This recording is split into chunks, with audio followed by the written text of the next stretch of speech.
salon et le séjour. Donc c'est une grande pièce qui est ouverte entièrement sur le haut, avec une passerelle donc juste en plein milieu. Ici, on aura le frigo dans ce coin-là, avec le coin repas, comme ça évite de se lever pour aller chercher des choses dans le frigo. Laurent et Florence vont bientôt réaliser leur rêve, habiter une maison en fuste, c'est-à-dire une maison en rondin de bois brut. Si vous touchez, c'est vachement agréable au niveau de la matière. C'est ce qui nous a plu vraiment, c'est ce côté chaleureux. Les maisons en rondin existent en Scandinavie et en Russie depuis 3000 ans. Elles se sont progressivement exportées au Canada, en Australie, puis presque partout dans le monde. Écologique et économique, il y en a plus d'1 millier en France. Si vous prenez 1 cm de bois massif, pour avoir la même isolation en béton, il faut entre 10 et 15 cm de béton. Soit une maison 12 fois plus isolante que son équivalent en béton. Guy Espinasse et sa femme ont craqué pour cette drôle de cabane en bois il y a déjà 5 ans. Ah mais ici, il fait bon vivre ici. On a passé une couche de vernis au départ et puis maintenant c'est fini. Ça reste comme ça. Petit tour du propriétaire. Notre chambre, c'est la chambre du père et de la mère. Voilà.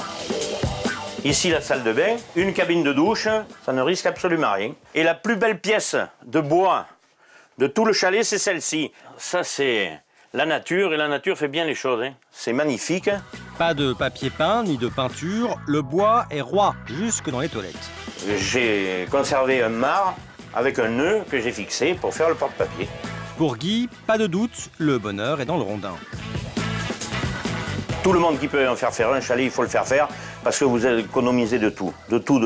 L'été, vous avez 20 degrés, quand il fait 40 ou 45 dehors, vous avez 20, 22 degrés intérieurs. Vous n'avez pas besoin de clim, rien du tout. Ça, c'est encore une économie. L'hiver, vous voyez bien, nous avons juste ce poêle central. Et regardez, il y a, je crois, 26 ou 27 degrés. C'est magnifique.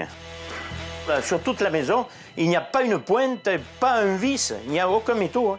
C'est que du bois, C'est tout empilé les uns les autres, c'est comme un Lego, pareil. L'emboîtement, c'est la spécificité des maisons en fuste. Un mode de construction qui paraît être un jeu d'enfant. La maison est montée une première fois sur un chantier et ensuite remontée chez le futur propriétaire. Sur ce chantier corrézien, 2 maisons en sont à la première étape. On fabrique la maison et après, une fois que la maison est fabriquée, on l'amène chez le client. Sébastien Salle est l'un des 50 maîtres fustiers français. J'ai fait ma maison et devant le nombre de gens il y a 10 ans qui me demandaient si je pouvais faire leur maison, j'ai fini par passer le pas et de ma maison, je suis passé à la maison des autres. En 10 ans, il a construit une trentaine de maisons en fuste. Les arbres, on les reçoit comme ça, avec l'écorce.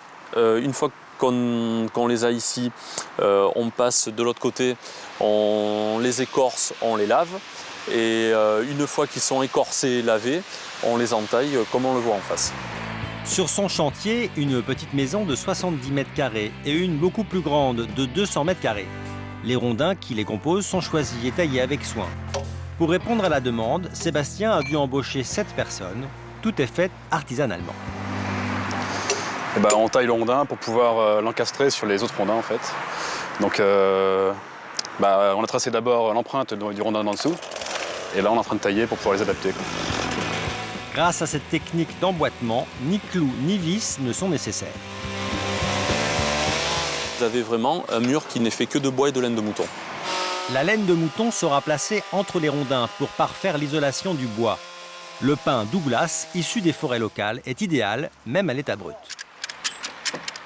Comme on le voit par exemple sur une tranche de bois, on a le cœur qui lui naturellement est classe 3, donc insecticides et fongicides. Le mélèze, le chêne, le châtaignier, tout ça c'est des cœurs d'arbres qui sont naturellement insecticides et fongicides. La seule partie qu'on traite quand le bois est sec, au remontage de la maison, c'est la partie aubier, la partie bois blanc. Il n'y a aucun risque de termites pour ces maisons. Reste à s'adapter aux contraintes du monde moderne. Une fois qu'elle sera entièrement fabriquée, on va la verser au démontage, le passage des gaines électriques. Au remontage, on mettra la laine de mouton, comme on a vu tout à l'heure. Et les gaines électriques sortiront au niveau des prises et des interrupteurs. Le premier montage d'une maison en fuste dure en moyenne 4 mois. Le deuxième, 1 mois. Mais la maison va demander beaucoup plus de temps pour prendre sa forme finale. En 4-5 ans, le chalet a tassé de 12 cm, donc tout s'écrase et c'est hermétique. Avoir une maison bien hermétique nécessite de la patience.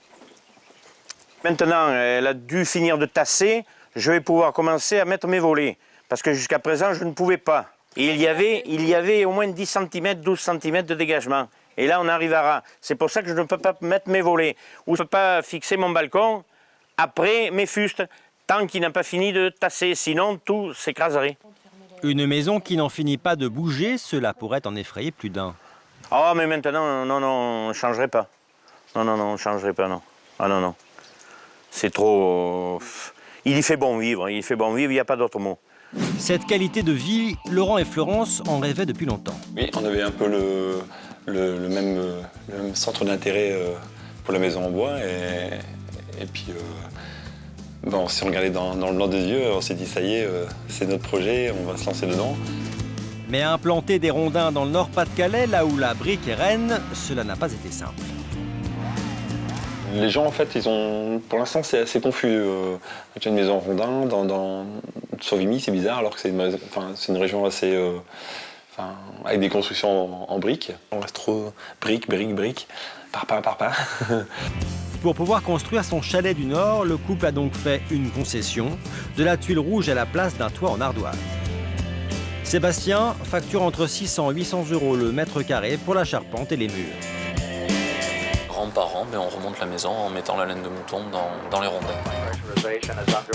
C'est économique. Laurent et Florence auraient déboursé environ 1 000 € le mètre carré pour une maison en briques avec les mêmes qualités d'isolation. Leur maison de 120 mètres carrés devrait être habitable avant le début du printemps. Le couple touche du bois. On aurait bien aimé passer Noël dedans, donc bon, ce ne sera pas le cas, mais ce sera le cas l'an prochain. On a fait tout pour que la maison soit harmonieuse et qu'on soit heureux dedans.